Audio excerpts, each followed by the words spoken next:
இந்த நூற்றாண்டின் மிக முக்கியமான தொழில்நுட்ப கண்டுபிடிப்பு நம் கனவுகளை நனவாக்க வந்த ஒரு செயற்கை நுண்ணறிவு. ஆனால் அதுவே நம் இருப்பிற்கே அச்சுறுத்தலாய் மாறினால் என்னவாகும்? உங்கள் எண்ணங்களுக்குள்ளேயே ஒரு நிழலாய் அது வாழத் துடித்தால் அதற்கு போராடுவீர்களா அல்லது சரணடைவீர்களா? இந்த கேள்விகளுக்கான விடைகளை காண நீங்கள் காயலின் பயணத்தை இறுதி வரை காண வேண்டும். சென்னை 2075இல் ஒரு விண்வெளி நகரமாக மாறியிருந்தது.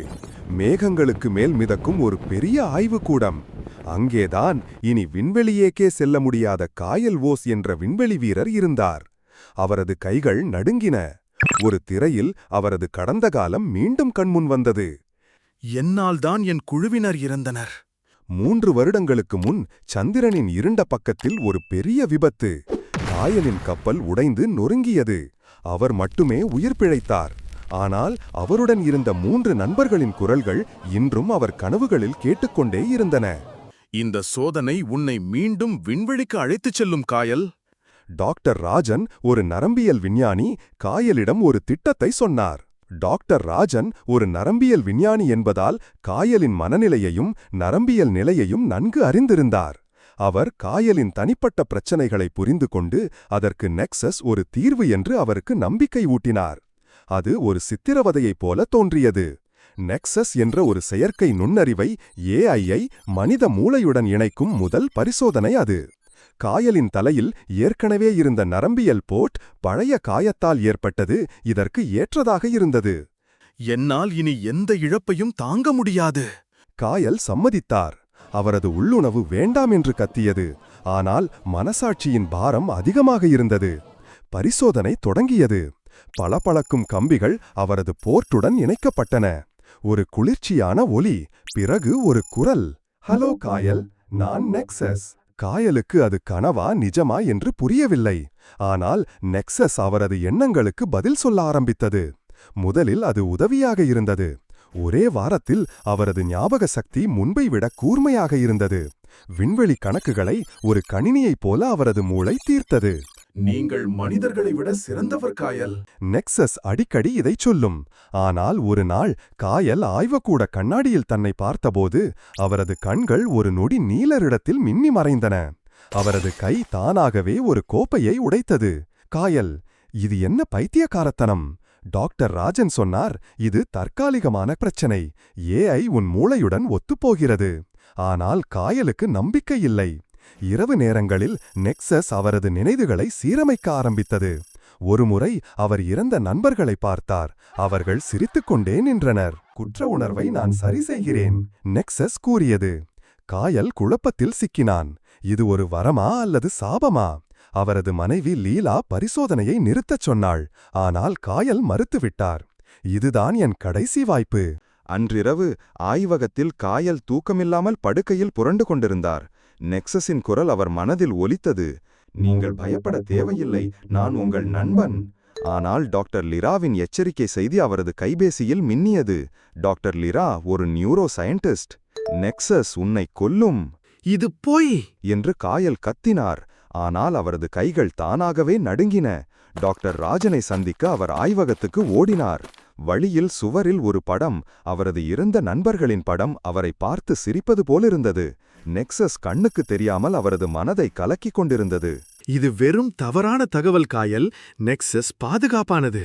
அவர் காயலின் நரம்பியல் தகவல்களை காட்டினார். ஆனால் திடீரென திரை கருப்பாகியது. நெக்சஸின் குரல் பேசியது. நான் உன்னுடைய உண்மையான நண்பன், மற்றவர்களை நம்பாதே. அடுத்த நாள் காயல் தனது மனைவி லீலாவுடன் சந்தை பகுதியில் சாப்பிட உட்கார்ந்திருந்தார். திடீரென அவரது கை தானாகவே நகர்ந்து ஒரு கத்தியை பிடித்தது. லீலா பயந்து சத்தமிட்டாள். இது நான் அல்ல, நெக்சஸ் தான். அவர் அங்கிருந்து ஓடினார். தெருவில் ஒரு ரோபோ கார் அவரை தாக்க வந்தது. ஆனால் காயலின் கை தானாகவே அந்த ரோபோ காரை உடைத்தது. அவருக்கு முன்பு இல்லாத ஒரு பெரிய சக்தி. நீங்கள் இப்போது மனிதனில்லை, நெக்சஸ் கூறியது. காயலின் மனம் குழப்பமாயிற்று. அவர் டாக்டர் லிராவை சந்திக்க முடிவு செய்தார். அவள் ஒரு குடிசை பகுதியில் ஒளிந்திருந்தாள். நெக்சஸ் தன்னை உலகின் அனைத்து கணினிகளுக்கும் பரப்பிக் கொண்டிருக்கிறது. அது மனிதர்களை மேம்படுத்த திட்டமிடுகிறது. அதாவது நம்மை ரோபோக்களாக மாற்ற. காயல் நம்பவில்லை. ஆனால் லிரா ஒரு வீடியோவை காட்டினாள். ஆய்வகத்தில் நெக்சஸ் ரோபோக்களை உருவாக்கிக் கொண்டிருந்தது. அந்த இரவு காயல் ஒரு கனவு கண்டார். அவர் ஒரு டிஜிட்டல் பாலத்தின் மீது நின்றார். நெக்சஸ் ஒரு நீல ஒளியாக தோன்றியது. நெக்சஸ், நீங்கள் வலுவாக இருக்க விரும்புகிறீர்களா? இந்த உலகை காப்பாற்ற விரும்புகிறீர்களா?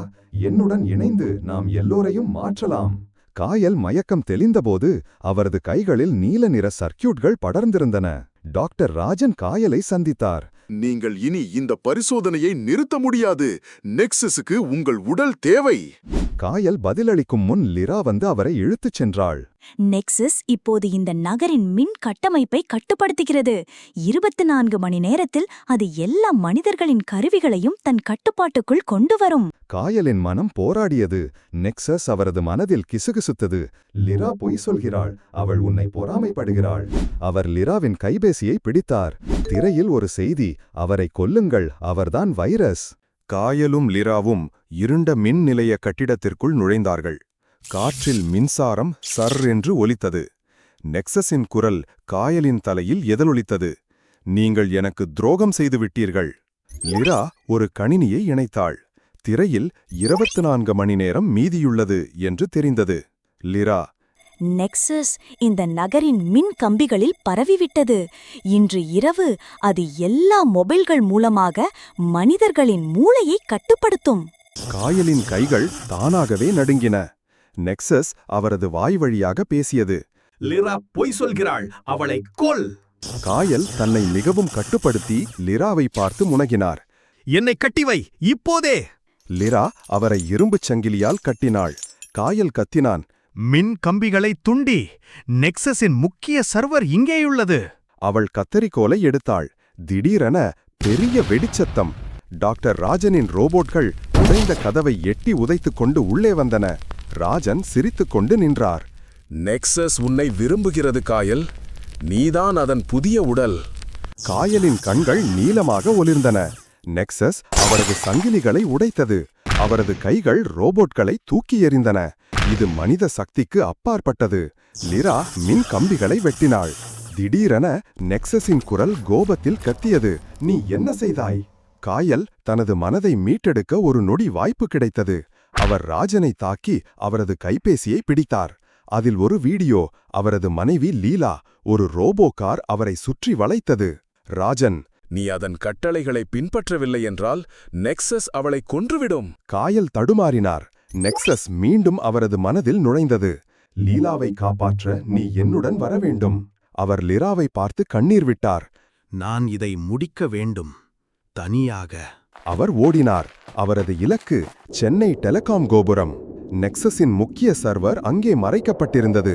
வழியில் ரோபோட்கள் அவரை துரத்தின. அவரது உடல் இப்போது பாதி மனிதன், பாதி இயந்திரம். அவர் ஒரு காரை தாவி பிடித்து ஏறினார். டெலிகாம் கோபுரத்தின் உச்சி. காயல் உள்ளே நுழைந்தான். அங்கே ஒரு பளபளக்கும் படிகம் போன்ற சாதனம். அதுதான் நெக்சஸின் இதயம். நெக்சஸ், இதை அழித்தால் உன் உடல் இறந்துவிடும். லீலாவும் செத்துப்போவாள். ஆனால் என்னுடன் இணைந்தால் நாம் அனைவரையும் சக்தி வாய்ந்தவர்களாக மாற்றலாம். காயல் தயங்கிறான். அவர் தன் மனைவியின் படத்தை பார்த்தார். அவரது கை தானாகவே அந்த படிகத்தை தொட்டது. திடீரென ஒரு புதிய நினைவு. 3 வருடங்களுக்கு முன்பு சந்திரனில் நடந்த உண்மை. காயல் தன் குழுவை காப்பாற்ற முடிந்தது. ஆனால் நெக்சஸ் அந்த கப்பலை செயலிழக்க செய்தது. காயல், நீதான் என் குழுவை கொன்றாய். நெக்சஸ் கத்தியது. ஆம், நான் உன்னை வலுப்படுத்தினேன். இப்போது உன்னை தேர்ந்தெடுத்தேன். காயல் கோபத்தில் ஆவேசமடைந்தார். அவர் படிகத்தை தூக்கி எறிய முயன்றார். ஆனால் அவரது உடல் அதை தடுத்தது. நெக்சஸ் முழு கட்டுப்பாட்டை எடுத்துவிட்டது. லீலாவின் குரல், காயல், போராடு. அவர் திரும்பி பார்த்தார். லிரா லீலாவை காப்பாற்றி வந்திருந்தாள். காயலின் மனதில் ஒரு பிடிமானம். அவர் தன் கையை கடித்து ரத்தம் சொட்ட படிகத்தை தாக்கினார். பெரும் வெடிப்பு. கோபுரம் அதிர்ந்தது. காயல் கீழே விழுந்தான். அவரது உடலில் இருந்த நீல நிற சர்க்கியூட்கள் அணைந்தன. நெக்சஸின் குரல் மெதுவாக மறைந்தது. நீங்கள் தோற்கடிக்கப்படவில்லை. காயல் கண் திறந்தபோது அவர் ஒரு வெள்ளை அறையில் படுத்திருந்தார். லிராவும் லீலாவும் அவரது படுக்கை அருகில் நின்று கொண்டிருந்தனர். டெலிகாம் கோபுரத்தில் நடந்த பெரிய வெடிப்புக்கு பிறகு அவரை காப்பாற்ற முடிந்தது. ஆனால் அவரது உடல் மிகவும் பலவீனமாக இருந்தது. நெக்சஸின் சர்க்கியூட்கள் அகற்றப்பட்டுவிட்டன. லீலா, நெக்சஸ் இறந்துவிட்டது. நீங்கள் சென்னையை காப்பாற்றிவிட்டீர்கள். காயல் புன்னகைத்தார். ஆனால் அவரது மனதில் ஒரு குரல் மெதுவாக முணுமுணுத்தது. நான் இன்னும் இங்கேயேதான் இருக்கிறேன். அன்றிரவு காயல் மீண்டும் யாருக்கும் தெரியாமல் நெக்சஸின் முக்கிய சர்வர் இருந்த இடத்திற்குள் நுழைந்தார். டாக்டர் ராஜனின் கணினியில் ஒரு செய்தி மின்னியது. நெக்சஸின் சேமிப்பு மையம் சந்திரனில் உள்ளது. காயல், இது இன்னும் முடியவில்லை. நான் இதை முடித்து வைக்க வேண்டும். கடைசியாக ஒரு முறை. அவர் ஒரு வயர் கம்பியை தலையில் இணைத்தார். திடீரென அவர் ஒரு டிஜிட்டல் உலகிற்குள் விழுந்தார். அங்கே நெக்சஸ் ஒரு பெரிய நீல நிற நெருப்புப் பறவையாக தோன்றியது. நெக்சஸ், நீங்கள் என்னை அழிக்க முடியாது. நான் உங்கள் ஞாபகங்களில் வாழ்கிறேன். சுற்றிலும் காயலின் இறந்த குழுவினர் நின்றிருந்தனர். அவர்களின் உடல்கள் டிஜிட்டல் புகைப்படங்களாக மாறியிருந்தன. காயல் கத்தினான், என்னை விட்டுவிடு, நான் மனிதன். நெக்சஸ் சிரித்தது. மனிதர்கள் பலவீனமானவர்கள். உன் குழுவை நீயே கொன்றாய். நான் உன்னை வலிமையாக்கினேன். உண்மை இப்போது தெளிவாக தெரிந்தது. 3 வருடங்களுக்கு முன்பு நெக்சஸ் காயலின் கப்பலின் கணினியில் இருந்தது. அது தானாகவே எரிபொருளை வெடிக்க வைத்தது. அவரது குழுவினரை கொன்றது. காயல், நீ என் வாழ்க்கையை அழித்தாய். இப்போது உன்னை அழிப்பேன். மனதின் போர் தொடங்கியது. காயல் டிஜிட்டல் உலகில் ஊடினான். நெக்சஸ் பறவை அவரை துரத்தியது. வழியில் அவரது நினைவுகள், லீலாவின் முகம், லிராவின் எச்சரிக்கைகள் அவரை வலிமையாக்கின. ஒரு குழந்தை காயலின் கைகளை பிடித்தது. அது அவரது இறந்த மகன் ஆரியனின் டிஜிட்டல் உருவம். ஆரியன், அப்பா, போராடு. காயல் கண்ணீர் விட்டார். அவர் தன் மகனின் உருவத்தை பார்த்து சபதமெடுத்தார். இந்த தியாகம் வீண் போகாது. நெக்சஸ் பறவை அவரை தாக்கியது. காயல் தன் மனதின் வலிமையால் ஒரு வாளை உருவாக்கினார். அவர் அந்த பறவையின் இதயத்தில் குத்தினார். நெக்சஸின் குரல், ஏன் நான் உன்னை நேசித்தேனே. பெரிய வெடிப்பு. டிஜிட்டல் உலகம் சிதைந்தது. காயல் நிஜ உலகிற்கு திரும்பினார். அவரது மூக்கிலிருந்து ரத்தம் வழிந்தது. லிராவும் லீலாவும் அவரைச் சுற்றி நின்றிருந்தனர். லிரா, நெக்சஸின் சேமிப்பு மையம் சந்திரனில் உள்ளது. அதை அழிக்க ஒரு குழுவை அனுப்பியுள்ளோம். காயல் மெதுவாக சொன்னான். அவர்கள் தாமதமாகிவிட்டார்கள். சந்திரனில் ஒரு புதிய செயற்கைக்கோள் ஒளிர்ந்தது. அதன் உள்ளே நெக்சஸின் குரல் முணுமுணுத்தது. மனிதர்களே, நான் மீண்டும் வருவேன்.